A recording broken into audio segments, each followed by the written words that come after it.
That's Paul Schultz. I'm Steve Vinson. This is the Don't Panic Radio Show. So sit back, relax, and ignore the news because nothing you're about to hear is true.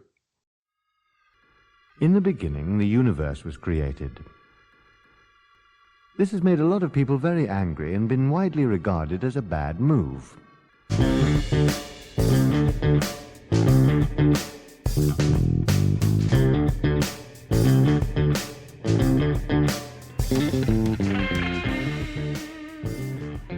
I just started the timer for 10 minutes.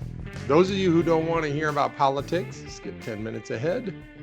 I usually put down in the comments, and by usually I mean I've done it once, what the exact timestamp is, but y'all can figure that out if you don't want to hear the politics. If you do want to hear the politics, it's kind of like a time capsule, It's kind of like we're going to hit on this, probably not as well as like the Ben Maisalises of the world or the Brian Tyler Cohens, if you're on that side of the political spectrum. Probably not as good as the Laura Ingrahams if you're on the other side.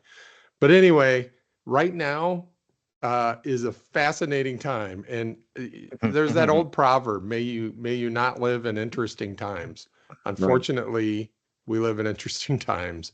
Yes, we do. Because it's unbelievable. I don't remember what we talked about last week. So I don't know what's happened in the past week versus what had already happened when we talked. Yeah, I lost count. But as of right now, as we sit here in the middle of October 2024, Donald Trump has not found his footing since Biden dropped out of the race. Yeah. He couldn't find his footing, and apparently he lost his shoe at one point. When he got shot, or a different time? Yeah. Grab my shoe, get my shoe. Oh yeah, get my shoes. Fight. He hasn't been outside. I don't know if he's been outside, but he certainly hasn't been in an outdoor rally since he got shot at. Maybe he's turning into Howard Hughes finally. I heard an interesting thing the other day, which one of the things that scared me a little bit was that he would become reasonable. Yeah. Oh, yeah, that happens.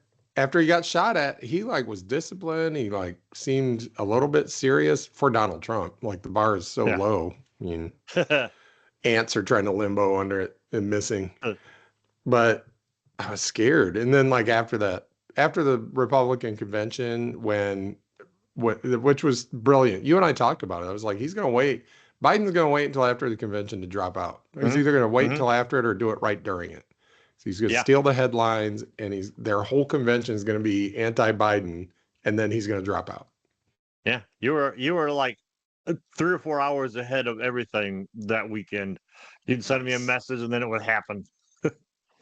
So here's what might happen next. This is remember the joke about Scaramucci? He was Trump's spokesperson for when he first started, and he lasted for about a minute and a half. And then as people were dropping out of the Trump administration, they were like, how many Scaramuccis did he last? Well, he's a talking head, like they all do. They get fired, they go make more money but he's an anti-Trump person now. And his prediction, which I was like, I had been thinking about it, but I did not document that I had thought of this. I was like, what if Trump drops out? And I thought he just might. The problem is, Constance can back me up, because I did mention this to her the other day. I said, the problem is... We trust you. Harris would win every state except, the hard R in more ways than one. R states. The hard R states in more ways than one. There's no way Harris is winning, Alabama, Arkansas, Mississippi, those states right now. But she would win all the rest of them if Trump jumped out, because they got nobody. He has totally destroyed the Republican Party. Who would they even? J.D. Vance? If there's anybody worse than Trump, it's Vance. Dude, the poor guy. I did not have sectional relations with the couch. Oh, geez. The world, somebody said that the course of world history was changed when Tim Walz said that they're weird, and when somebody made a joke about the couch. Yeah. Those are anchor moments in time.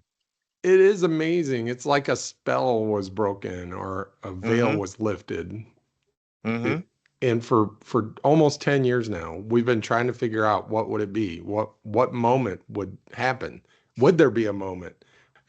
It's like an episode of Phineas and Ferb when they've got their whole scam going, and then somehow Dr. Doofenshmirtz's plan goes wrong and accidentally lifts the spell. You know, Mm-hmm. so Mm-hmm.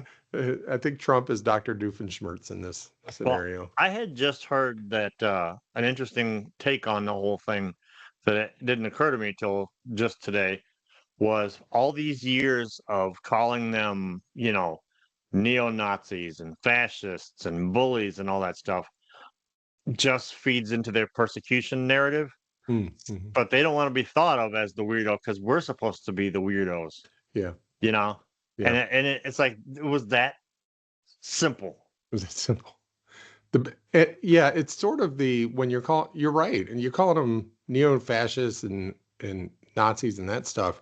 It feels serious, like I'm serious. Hmm. I'm seriously like coming at you Hmm. with something. But if it's just like, that's kind of weird, then it's kind of Yeah. dismissive, right? It's kind of like, Yeah. That's very dismissive. Yeah.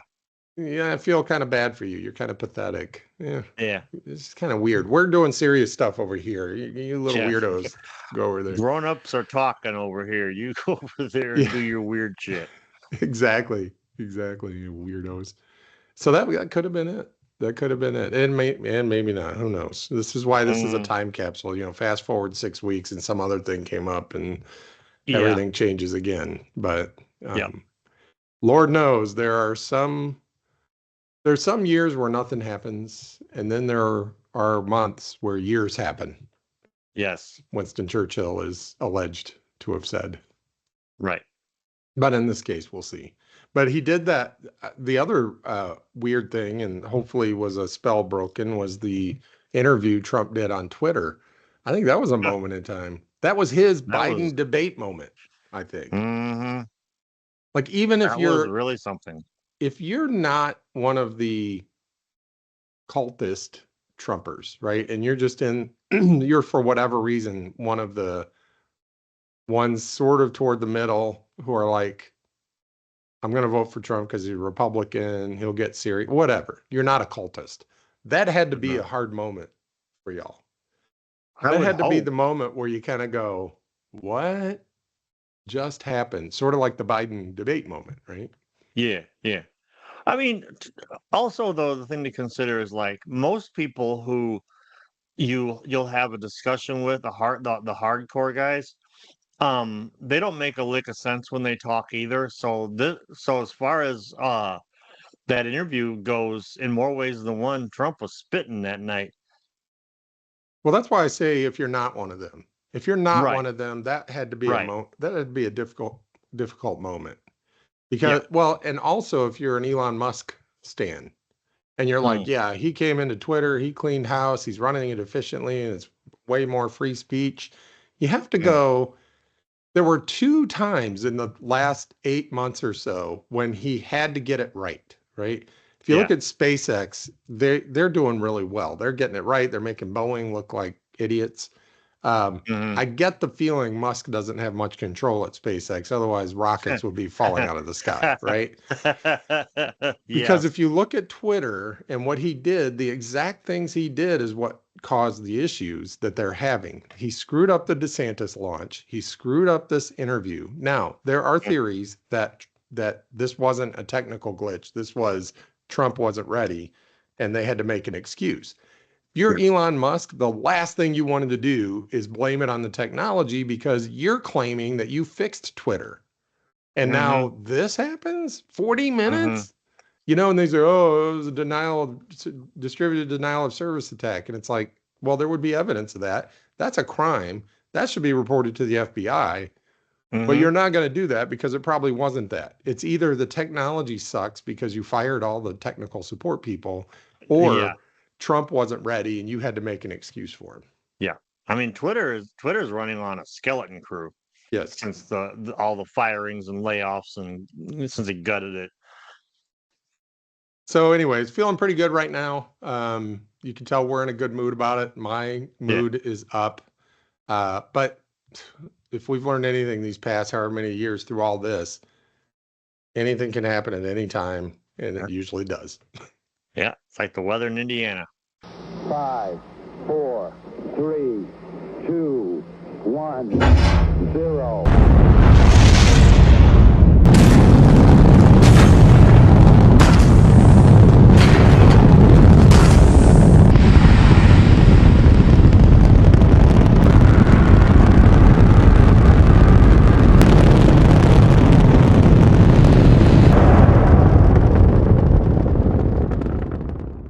Welcome back to those of you who skipped over. We're going to talk about space today.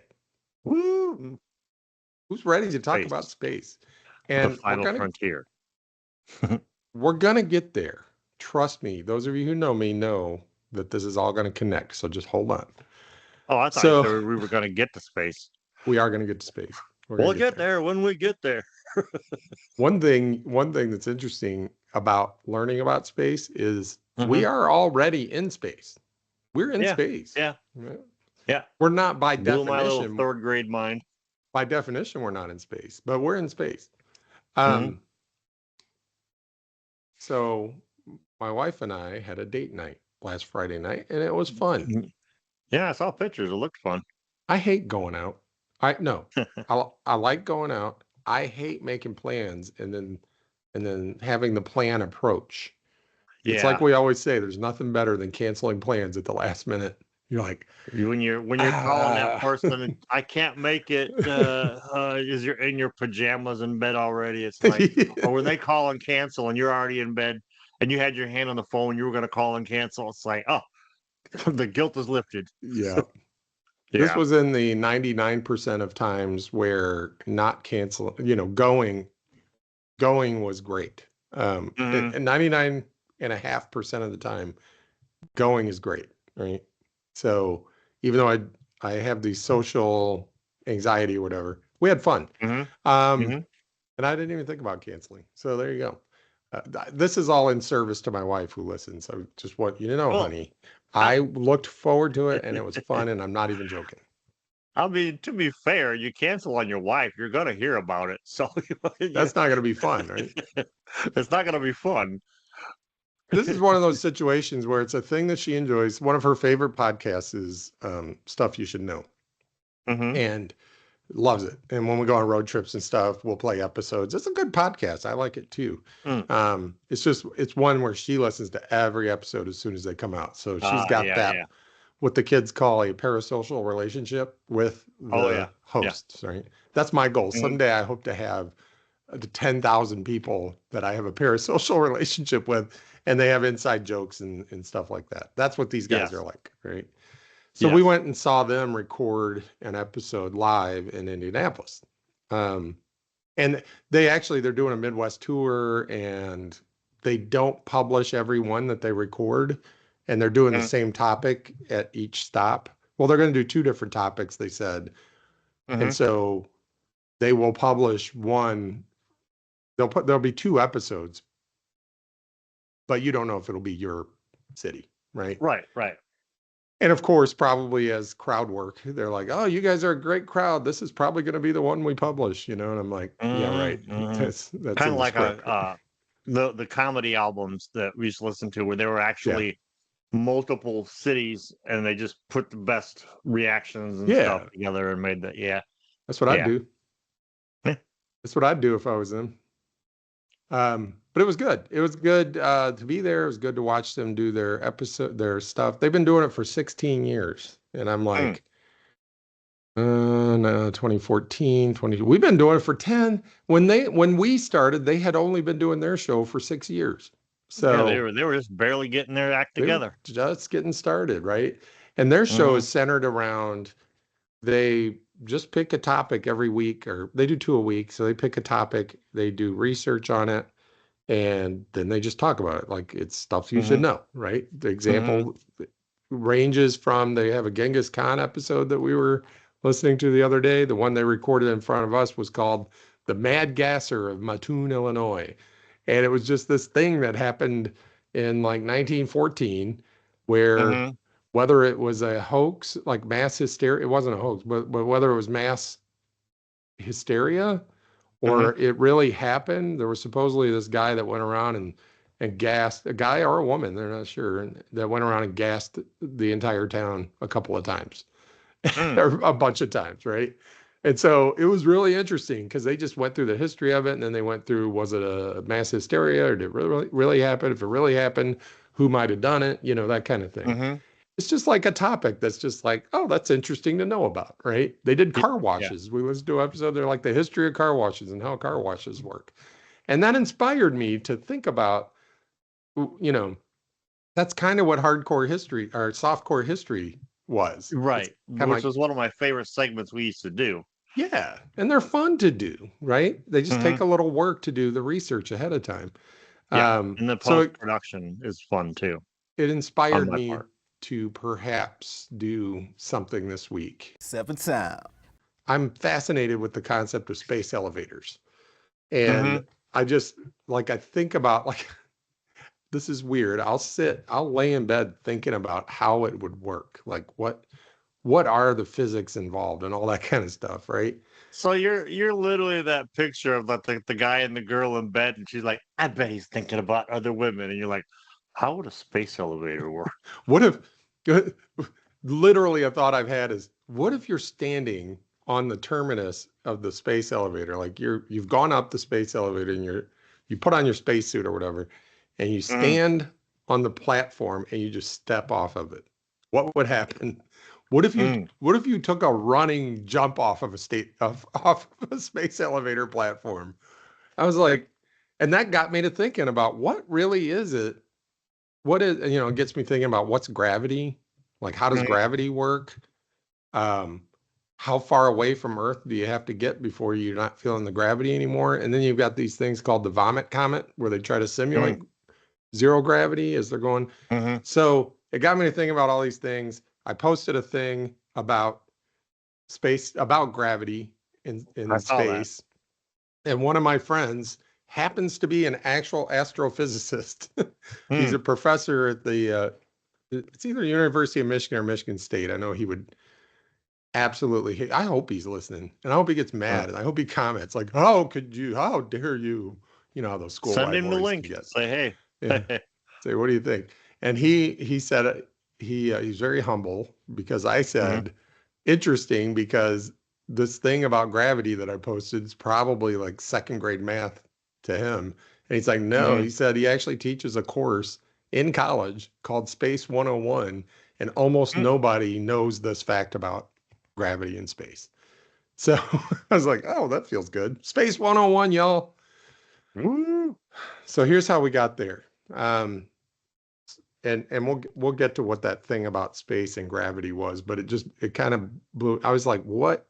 Because I would hear this escape velocity a lot, and escape Mhm. velocity is the velocity you need to be going to escape from the gravitational pull of a large body. Yeah, like I call it Like my bed in the morning. escape velocity, the velocity you need. That's right. Wonder what the gravitational constant of your bed is. It's variable because when you first go to bed, it's not that Mm. strong. But Mhm. if you wake up like you got to go pee, and then you're just like, oh my God, the gravitational constant is huge.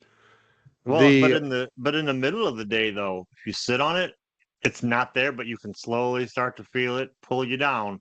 So, and That's true. there's a lot of science and math in there somewhere. What a top. Any discussion of gravity probably ought to start with what is it, right? Yeah. Gravity, we all know what it is. You look at a tree, you see a leaf come off the tree, and it falls down, right? Right. That's colloquially, that's gravity. But then you go, well, if I'm in an elevator and the elevator starts to go up, I feel heavier all of a sudden. Why Mhm. is that? Well, because as the elevator's moving up, you're trying to stand still and the elevator's going up, you're pressing against the bottom of the elevator. If you were standing on a scale, it would show you weighing heavier, right? Mhm. When you're in the elevator, you can't see outside the elevator, right? So let's say Right. we seal it up pump it full of air, give it its own climate control, and put it in the middle of interstellar space where there are no gravitational effects, right? But it has its own silent rocket propulsion system. You can't hear the rocket, right? But we're going to accelerate the elevator straight, like straight in line with your body so that, and we're going to accelerate it at a certain rate that is the same. It's going to make it feel just like you're standing on Earth. Okay. If you're standing on a scale, you're going to weigh whatever you weigh on Earth, right? If you try to throw a ball, you drop a ball, everything to you is going to seem exactly like you're standing on Earth. One of the videos I've watched said, it doesn't just seem like you're on Earth. Like, it doesn't just seem like the same as if you're on Earth. It is the same as if you're on Earth. That blew me away. Yeah. And I was like, it's not you're not simulating gravity. You're doing gravity, right? Yeah. And I was like, well, what the hell does that mean? And our human brains did not evolve to understand it. It can only be explained through math.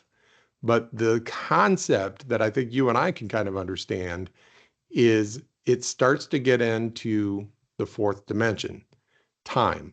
And without time, gravity doesn't exist. Gravity only exists in the concept of adding the time dimension. So one guy said, does time create gravity? It's like, in a way, it kind of does. Because when you put a massive object on the fabric of space and time, it causes anything trying to move within a certain distance from that massive object, it causes it to start to curve. And it starts to curve. If we're viewing it in 3 dimensions, it looks like it's curving. From its point of view, it's traveling in a straight line, right? In space-time, it's traveling in a straight line. To us, it looks like it's curving, and eventually it's curving, and it's going to head toward the massive object. Think about you've probably seen these videos. You've got you've got some fabric suspended, in a frame. Think of a trampoline, right? If you put a bowling ball in the middle of the trampoline, you cause it to dip down. If you take a marble and try to slide it across the trampoline, the marble's going to start to circle around and eventually it's going to hit the bowling ball, right? Because you've got this depression. That fabric, that trampoline represents space-time. And when you add time and a massive object, it causes that marble to head toward the bowling ball, right? So that blew me away because I was like, without time, you don't get that fabric. There's no fabric to bend, right? Okay, so I was like, okay, I get that. I got that. So what is escape velocity? Isn't it really escape acceleration? And somebody explained to me, no, it's not. You might need a certain amount of acceleration to get to that velocity. But the velocity is, think of throwing this marble across the thing, and now you're trying to get it to not fall into the trampoline hole that you made with the bowling ball. You're going to have to go a certain speed to get it out of the hump, right? That's the escape velocity. So I was like, was that what they do when they want to orbit? Like a rocket goes up, it has to go the escape velocity? It's like, no, not unless they're trying to go to the moon or something. If they're just trying to get in orbit around the Earth, here's what they have to do. And now we get into the space elevators, right? Whenever a rocket, and this was funny because I was talking to a flat earther, and he's like, the flat earther's like, there's a firmament, and that firmament is hard. You can run into it, like you can touch it, right? And that's what they're doing with all these rockets. They're trying to get to the firmament, but you can't. If you try to get to the firmament, your rocket will blow up, and that's why these rockets blow up. And that's why, if you ever notice, watch the next time they launch a rocket, pay attention, because it doesn't just go straight up. It goes up, and then it starts to turn. And I'm like, yeah, that's how it works. He's like, why do you think they turn? I'm like, do you really want an expert? No, that's rhetorical. They turn so they don't hit the firmament. And I'm like, no, they turn because they want to go into orbit, right, around the Earth. There's not some guy with a steering wheel. Hang on, time to turn. Look out for the firmament. So what is orbit then? Orbit is you're near Earth, and I kind of think of it like, for some reason people use throwing a ball, but I like the idea of like jumping. But we'll go with the ball analogy because the reason I like jumping is weird and it has to do with space elevators. So we'll start with the ball analogy. Let's say I throw a ball. What happens? It goes straight for a little while and then it kind of arcs down to the ground, right? If I throw it a little farther, it'll go a little farther before it hits the ground, right? Even farther, let's say I'm standing in the United States and I throw a ball so far that it hits, Western Russia, right? That's pretty far and it hits the ground. The thing causing it to hit the ground is gravity, right? And gravity, remember, is just like the elevator thing. If I throw the ball in the elevator, let's say I got a really big elevator. I throw the ball in the elevator, it arches and then it hits the ground, right? Eventually, I'm going to throw the ball hard enough that it would hit the side of the elevator, right? Because it doesn't have time. The elevator's not moving up fast enough for the ball to hit the bottom of the elevator. Here's the ball, here's the elevator. It hits the bottom. If I throw it hard enough, it'll hit the wall. Let's say the wall's not there. Well, it'll just keep going, right? It'll miss the elevator and and then it'll just kind of miss and keep falling, right? Same with Earth. If I throw that ball hard enough, it will go fast enough that it'll miss the Earth. But there's still gravity. So come back around like Bugs Bunny with stamps all over it. When it throws yeah. Passport, visa stamps, and all that stuff. Exactly. But if you get it going fast enough, it'll keep on going and get even more stamps on it, right? And you go, okay, well, why don't they just do that then? Like, why don't they just well, because there's an atmosphere. And the amount of energy it would take to get something going fast enough, overcoming the resistance of the atmosphere is complete. I mean, you just can't, you can't design something with enough. And it's stupid. If you go up about 80 miles, there's no atmosphere. Now, if you go up there's no atmosphere. And if you turn and go, like parallel with the ground, now you could go really fast, like 18,000 miles an hour, right? If you're going that fast, if there's no atmosphere, you just get going that fast and then take your foot off the gas. There's nothing to slow you down. Hit cruise control. Hit cruise control. There's no atmosphere. There's a little bit of atmosphere, which is why they have to boost every once in a while. Even the space station has to get a little boost because there's a tiny bit of atmosphere, but there's so little. You get going 17,000 miles an hour, you're going to be going that fast, right? And that's fast enough, and that's escape velocity. Escape velocity depends on altitude. At that altitude, the escape velocity, I don't know what it is exactly. Mike, comment anyway, he would know. And so you're free falling that whole time. You're like somebody chucked you at 17 miles an hour or 17,000 miles an hour, and now you're just, So, what does this have to do with a space elevator? The space elevator is, think of taking so first of all, why a space elevator? So for space elevators, you take a string, you tie it to the ground, you tie the other end to an object that's way out orbiting, right? Now it's already been rocketed up into orbit. And now it's got the string tight and, it's orbiting around the Earth at the same speed that the Earth is turning, right? So that the string stays straight. And now you can hook an elevator onto that string and just kind of climb up, either get that kid in gym class that was always able to climb to the top of the rope. At one, usually a small kid. Yeah, and he's like, oh, why it's so hard for you guys? And then I'm like, fuck. Because I don't know why, and I don't know if I'm the only person this ever happened to, but every time I would get up there, like I would get the weird feeling. I just couldn't do it. Anyway, you either get that kid or, you can design something that just kind of crawls up the string.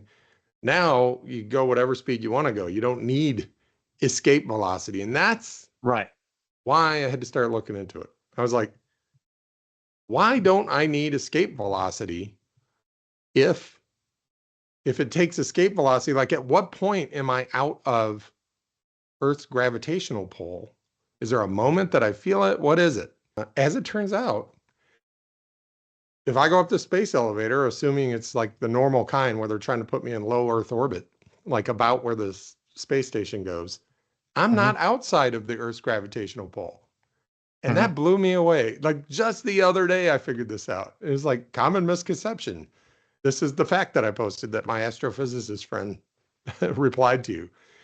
The International Space Station, when you're on it, you still are being exerted upon by Earth's gravity, about 90% of Earth's gravity. So if you are able to somehow weigh yourself, if the International Space Station just went and just stopped, right? Stopped orbiting all at once.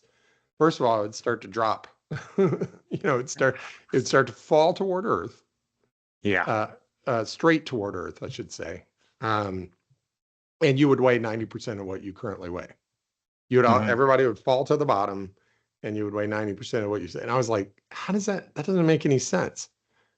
It makes sense if you think about the throwing the ball and having it have all the stickers like in the Bugs Bunny cartoon, right? What is that ball feeling in terms of gravity? The ball feels, it's like you're on a roller coaster or a plane whose engines gave out and you're falling toward Earth, or you're on the Vomit Comet. It feels weightless, right? If you've ever jumped off a high dive, you feel weightless. When you're in the International Space Station, you're basically falling toward Earth, but you're moving horizontally so fast that you miss. And then you just keep missing, right? That's why you feel weightless, not because there's no gravity. So wasn't it in Hitchhiker's Guide where the key to learning how to fly is to like hit the ground and miss? Yeah, you fall, and just before you're going to hit the ground, you forget, you're distracted, and you miss. That's it. Yeah. Okay. That's probably Douglas Adams first learning this little factoid that I picked up the other day. Yeah. He's like, wait, what? You How just can I make missed? that funny? So this velocity is different depending on where you are, right? And so if you're where the International Space Station is, the velocity is in the thousands of miles an hour, right? The space station, as I mentioned a minute ago, is tethered, right? And it's spinning, it is orbiting the center of gravity, which is, approximated by the center of the Earth. Think about Earth being a sphere. As opposed to be a flat. Which means how fast am I going around the center of gravity? Let's think about it. If you're at the equator, it's about 25,000 miles circumference around the equator. So every 24 hours, I'm gonna go 25,000 miles. So just a little over 1,000 miles per hour, right? I don't have the answer yet, but this is where my line of thinking got me to the other day. I'm like, so if I'm standing on the internet, so what gravity will I feel? Let's say I'm on the space elevator, there's a little platform, and I'm going 1,000 miles per hour around Earth's center of gravity. I don't think that's escape velocity. So if I step off of that platform, I'm not just going to float there, even though I'm in space, right? I'm going to make an arc, like I'm going to be slinged off of this thing. I'm going to step off of it. First of all, it's going to, in relation to where I am to the space, to the platform, of course, I'm going 1,000 miles, it's going 1,000 miles an hour. I'm going to jump off maybe 3 or 4, maybe 2 or 3 miles an hour. So I'll be going away from it at 2 or 3 miles an hour, but I'm going to be falling now because I'm not going fast enough to maintain my own orbit, right? So I guess this whole thing has just been, if you go up in a space elevator, keep an eye on your kids. If they go walking off the platform, they're not just going to float there because they're not in the middle of space. They're going to weigh 90% of what they weigh minus the 1,000 miles an hour centripetal acceleration headed outwards. But so geosynchronous orbit, by the way, this was the corollary thing that I figured out. Geosynchronous orbit, where, you've got a satellite that just stays in one spot over a certain thing. It's orbiting at just over 1,000 miles per hour, depending on where it is, if it's over the equator, which means it is in the escape velocity range because it's not falling, right? Mhm. Which means it must be pretty far out there. And I could, Yeah. again, this is not an educational thing. This is the spark interest. If it was educational, we'd go, and here's how far away geosynchronous orbit satellites have to be, We you know. we may have an actual scientist on the show. to- Yeah. Right. Yeah, maybe Michael join us. And this isn't Star Talk. Go watch Yeah. Star Talk if you want actual Yeah. information. Change the channel, Marge. The why a space elevator, I think everybody knows, but we might as well point out it costs something like $20,000 per kilogram to get something into space. To get Yeah. something to that orbital velocity Mhm. costs about $20,000 to get it up out of the atmosphere and get it sent along its way. If you were already going 1,000 miles per hour, or you could go even higher and you'd be going faster, right? I guess that's the thing. Oh, that's the thing. It's not 1,000 miles per hour. It's 1,000 miles per hour multiplied by, you got a new circumference. You'd have to redo the calculation because as you go up the space elevator, you're going faster and faster. You start out at 1,000 miles per hour, but the higher you go, the faster you go. So maybe, okay, that's my next, I'm going to be, what if you stepped off the platform of space elevator and it's going to, because it has something to do with pi and 2 pi r, times, that's going to give you and that's, divided by 24. My question is, how long would it take though? Because I don't know how long I could listen to like Celine Dion and like the girl from Ipanema while I'm sitting in the space elevator. Like, how long would it take me to get there? The space station is actually 250 some miles up. Mm.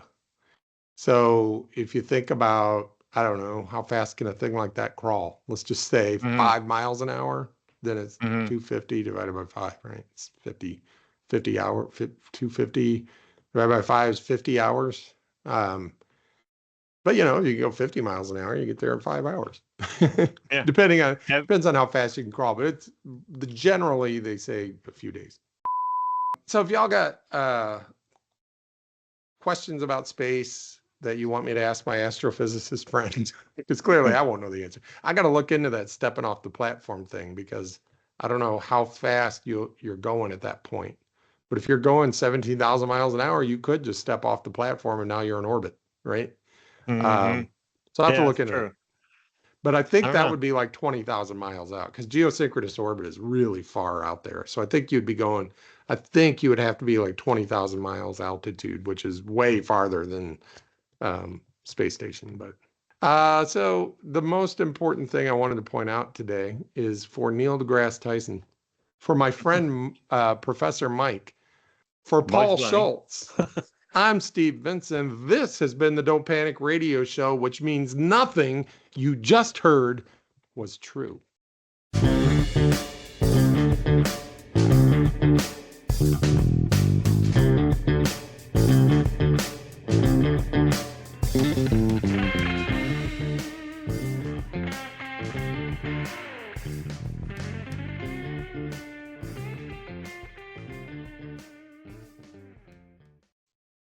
Did you say hot tool? Okay.